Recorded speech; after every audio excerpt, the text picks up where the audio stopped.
भाई साहब आज जिम के अंदर इस रॉड से समझेंगे जे एडवांस का एक बहुत ही बढ़िया इलस्ट्रेशन जिसे बोलते हैं हिंज फोर्स। तो यहां पर सबसे पहले जो रॉड है इसको मैं अगर यहां पर कुछ इस तरीके से यहां पे होल्ड कर देता हूं इस प्लेट के ऊपर, अभी तो प्लेट घूम रही है, ठीक है। तो यहां पर तुम देखो ये रॉड पूरी की पूरी होल्ड हो जाती है इसके ऊपर, ठीक है। मैं इसको छोड़ नहीं सकता, वैसे एक काम करता हूं मैं यहां से दिखाता हूं तुम्हें, ठीक है। ये रॉड होल्ड हो चुकी है इसके अंदर, ठीक है। अब यहां पर हो क्या रहा है कि ये जो पॉइंट है, ओके, इस पॉइंट ने इस रॉड के ऊपर हिंज फोर्स लगाया हुआ है जिसकी वजह से ये रॉड यहां पे स्टेबल है। अब एडवांस आपसे क्वेश्चन ऐसा करता है कि इसको उठाएगा और बोलेगा भाई यहां से ड्रॉप कर दिया, ठीक है। और उसके बाद इसी के बीच में तुमसे कहीं ना कहीं पूछ लेगा कि भाई ये हिंज जो है ये कैसे यहां पर इसके ऊपर फोर्स एक्सर्ट कर रहा है। अब इस हिंज फोर्स की सबसे इंपॉर्टेंट बात यह है कि यहां पर जो आपका फोर्स लग रहा है वो लग रहा है यहां पर दो परपेंडिकुलर नॉर्मल की वजह से। अब देखो कॉन्टैक्ट पॉइंट ये है, एक नॉर्मल होता है इस कॉन्टैक्ट पॉइंट के परपेंडिकुलर और दूसरा नॉर्मल होता है उसके भी परपेंडिकुलर। अब ये विजुअलाइजेशन इंपॉर्टेंट है इस पूरे के पूरे रॉड के कॉन्सेप्ट को समझने के लिए, और वो समझेंगे यहां पर क्लास के अंदर। तो भाई साहब जिम के डिमॉन्स्ट्रेशन को देखने के बाद अब समझते हैं यहां पर इस हिंज फोर्स को हम सॉल्व कैसे करेंगे। तो यहां पर आपने देखा कि एक रॉड जो थी वो आपकी यहां से जस्ट नीचे आई थी, या फिर पूछा यह जा रहा था कि जब मैं इसको जस्ट रिलीज करता हूं, ठीक है, इस पॉइंट से अगर मैं इसको यहां पे रिलीज करता हूं तो हिंज फोर्स हम लोग यहां पर कैसे निकालेंगे। अब हिंज फोर्स मैंने आपको बताया one of the most important topic है आपके जे एडवांस के हिसाब से, मेंस के हिसाब से भी। तो यहां पर इसका फील आना बड़ा जरूरी है, ठीक है। और यहां पर फील हमें यह समझाता है, जो डिमॉन्स्ट्रेशन जो मैंने दिखाई थी उसमें यह हमें समझ में आता है कि यहां पर आपके सामने दो तरीके के नॉर्मल फोर्स लगेंगे और वो नॉर्मल फोर्स की डायरेक्शन आप कुछ इस तरीके से डिसाइड करोगे। कहने का मतलब है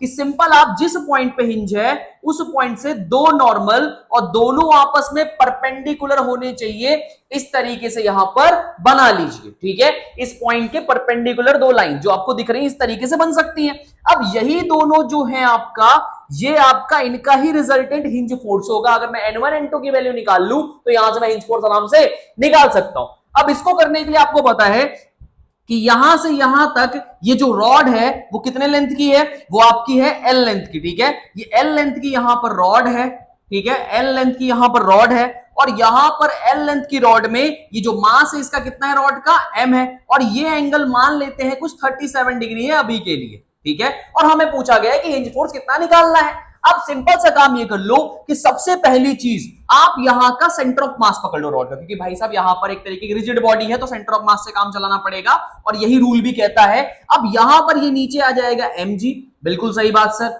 यहां से आपके सामने आ जाएगा ये 37 डिग्री बनके mg cos 37, ये भी सही बात है सर। अब यहां से आपके सामने इस डायरेक्शन में साइन आएगा, ठीक है, उसको मैं लिख नहीं रहा हूं वैसे, चलो लिख ही देता हूं। यहां पर इस डायरेक्शन में बन जाएगा mg sin 37, जिसको मैं सीधे सीधे लिख दूंगा 3mg/5, और ये कितना हो जाएगा, ये हो जाएगा 4mg/5, ओके।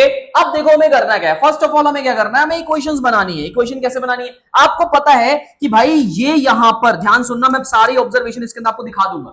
ये यहां पर ऐसे घूम के नीचे आएगा, पर जब इसको रिलीज किया जाएगा तो इसका ओमेगा तो जीरो होगा ना यार। इनिशियल जो ओमेगा वो क्या होगा, जीरो होगा। पर अगर यहां पर रिलीज करने के बाद किसी और एंगल में पूछता, मान लो यहां पर इसको बोला कि मैंने ये जो नीचे ब्लू कलर से बना इस रॉड को छोड़ दिया, और उसके बाद मैं बोलूं यहां पे मुझे बताओ हिंज फोर्स कितना होगा, तो उस पॉइंट पे इसका कुछ ना कुछ ओमेगा होगा। अब बोलोगे सर ये ओमेगा क्यों बोल रहे हो, इस वजह से बोल रहा हूं क्योंकि रॉड अगर घूमती है तो उसके पास यहां पर एंगुलर एक्सेलरेशन होता है। सही बात सर, ठीक है। एक यहां पर आपके सामने हर एक पॉइंट पे अलग अलग जो कहते हैं जिसे लीनियर एक्सेलरेशन ए होता है, और यहां पर क्योंकि ये सर्कुलर घूम रहा है तो आपके सामने टेंजेंशियल एक्सेलरेशन भी होगा, जो आपका यहां पर टेंजेंशियल कह सकते हैं, या फिर टेंजेंशियल नहीं इसको कहेंगे यहां पे सेंट्रिपेटल एक्सेलरेशन भी जो होगा, जो आपका इस डायरेक्शन में ऐसे लगेगा। और ओमेगा जीरो होने की वजह से यही सेंट्रिपेटल एक्सेलरेशन जो है वो क्या हो जाता है, आपका जीरो हो जाता है, क्योंकि हमें जस्ट रिलीज पॉइंट पे हिंज फोर्स पूछा है। पर अगर कहीं और पूछ लिया होता तो रॉड के पास वेलोसिटी होती और वहां पर हमें इस डायरेक्शन में भी एक एक्सेलरेशन लेनी पड़ती। पर यहां पर कोई दिक्कत नहीं है, हमारे सामने जो सेंटर ऑफ मास का पॉइंट है वो इसी डायरेक्शन में मूव कर रहा है, जिसका एक्सेलरेशन यहां पर लीनियर क्या है, ए है। तो सबसे पहला काम यह है कि हम अल्फा निकाल लें। अब अल्फा निकालने के लिए हमें याद करना पड़ेगा ताऊ जी को, ठीक है। अब आपको पता है ताऊ जी जो है फिजिक्स के कुछ इस तरीके से दिखते हैं, और यहां पर बोलते हैं कि आई और अल्फा जो है उनका प्रोडक्ट मेरे बराबर लिख दो। ठीक है, अब दूसरा पॉइंट आता है टाउ लिखेंगे किस पॉइंट से, क्योंकि टाउ जी को बिठाना पड़ेगा ना कहीं, तो जहां पर ज्यादा नंबर ऑफ फोर्स आपको दिख रहे हैं कॉम्प्लेक्सिटी बढ़ाने के लिए, उस पॉइंट के अबाउट टॉर्क लिख दो। तो हिंज पॉइंट है तो हिंज पॉइंट के अबाउट टॉर्क लिखो। तो टाउ अबाउट द हिंज जब लिखोगे तो आपको दिखेगा कि ये mg cos थीटा वाला इसको घुमाना चाह रहा है, तो मैं लिखूंगा mg cos 37 और हिंज पॉइंट्स इसकी लेंथ हो गई L/2, और क्योंकि डॉट जहां पर हिंज है रॉड उसके through moment of inertia mL²/3, और यहां पर अल्फा m ने m को मारा, L ने L को भी मारा, cos 37 की वैल्यू 4/5, तो g और 4/5 ये हो जाएगा तुम्हारा 1/2 इज इक्वल टू अल्फा/3। यहां पर इसने 2 कर दिया तो अल्फा की वैल्यू हो गई 6g/5 और यहां पर L भी है। ओके 6g/5 L, ठीक है, ये L यहां पर है। ओके, तो यहां से आपको समझ में आया कि अल्फा बिरादर जो अपने हैं वो 6g/5 L है। ठीक है, अब अल्फा से हमें क्या जानकारी पूरी मिली है, तो अल्फा से हमें यह समझने को मिला है, ठीक है, अल्फा से हमें यह समझने को मिला है कि भैया सेंटर ऑफ मास का जो एक्सेलरेशन है वो आपका आता है यहां पर r इंटू अल्फा के बराबर। समझ गए, a is equal to R alpha आपने पढ़ा है यहां पर। ठीक है, v is equal to R omega, it is equal to R alpha. ठीक है, r का मतलब है कि हिंज पॉइंट से उसकी डिस्टेंस जहां पर मुझे एक्सेलरेशन फाइंड करना है, इस पॉइंट के अबाउट घूम रहा है, इससे सेंटर ऑफ मास की डिस्टेंस है L/2 multiply by 6g/5L। L ने L को फिर चाटा मारा और ये 3g बनकर नीचे 5 आ गया, मतलब कि सेंटर ऑफ मास का एक्सेलरेशन जो है वो है भाई साहब 3g/5।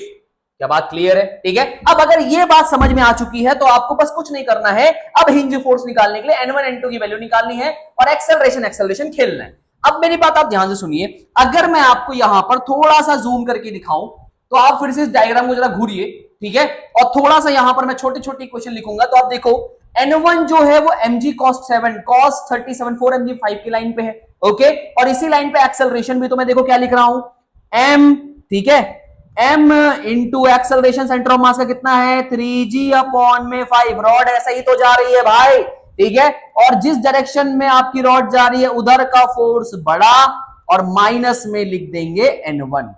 क्लियर है? अब मुझे n2 लिखना है, n2 जो होगा आपका n2 होगा यहां पर इस डायरेक्शन में, और ऊपर की तरफ के हिसाब से यहां पर देखो mg sin थीटा लग रहा है, तो n2 जो हो जाएगा वो mg sin मतलब कि 3mg/5 के बराबर होगा।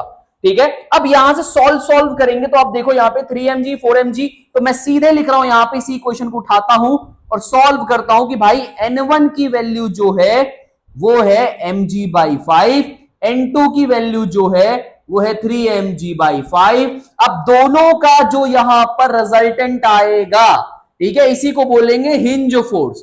तो एफ ऑफ हिंज जो आएगा वो आएगा अंडर रूट के अंदर n1² प्लस n2²। सिंपल सी बात है, ठीक है, और यहां पर आपके सामने n1 की वैल्यू n2 की वैल्यू आपने अभी निकाल के रखी है, तो मैं n1 की वैल्यू डाल देता हूं, यहां पे कितनी आ रही है mg/5 का होल स्क्वायर प्लस 3mg/5 का भी होल स्क्वायर, और इसका आंसर जो आएगा वो ऊपर हो जाएगा आपका कितना 10 और नीचे 5 बाहर आ जाएगा mg√10/5।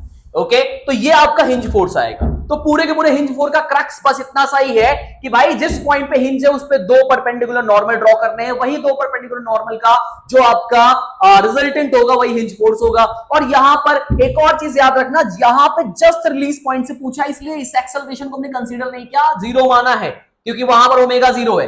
कल को अगर कोई भी यहां वाली सिचुएशन होती, वहां पर ये जो आपके सामने n2 की वैल्यू 3mg/5 आई है ना, इसमें एक और चीज ऐड हो जाती है सेंट्रीपिटल एक्सेलरेशन, जिसको आप लिखते हैं AC is equal to omega square r, मतलब वहां पर आपको ओमेगा निकालना पड़ता, फिर उससे AC आता, फिर एक इक्वेशन और बनती, तब भी आंसर आ जाता। बस इसको दिमाग में रख लो। अगर ये सारे पॉइंट्स आपके क्लियर है तो हिंज फोर्स आपको कहीं भी हिंज नहीं कर सकता, और यहां पर आपका क्वेश्चन बिना हिंज के सॉल्व भी हो जाएगा। ओके, तो अगर यहां पर मेरे वीडियोस आपको समझ में आते हैं, सॉल्यूशंस अच्छे लगते हैं, तो भाई चैनल को सब्सक्राइब कर ही दो, क्योंकि यहां पर जितना आप चैनल को सब्सक्राइब करोगे उतना मेरा मोटिवेशन हाई होगा आपको इजीली मजेदार तरीके से विजुलाइज करके पढ़ाने में। चलिए मिलते हैं आपसे नेक्स्ट वीडियो के अंदर, तब तक के लिए गुड बाय।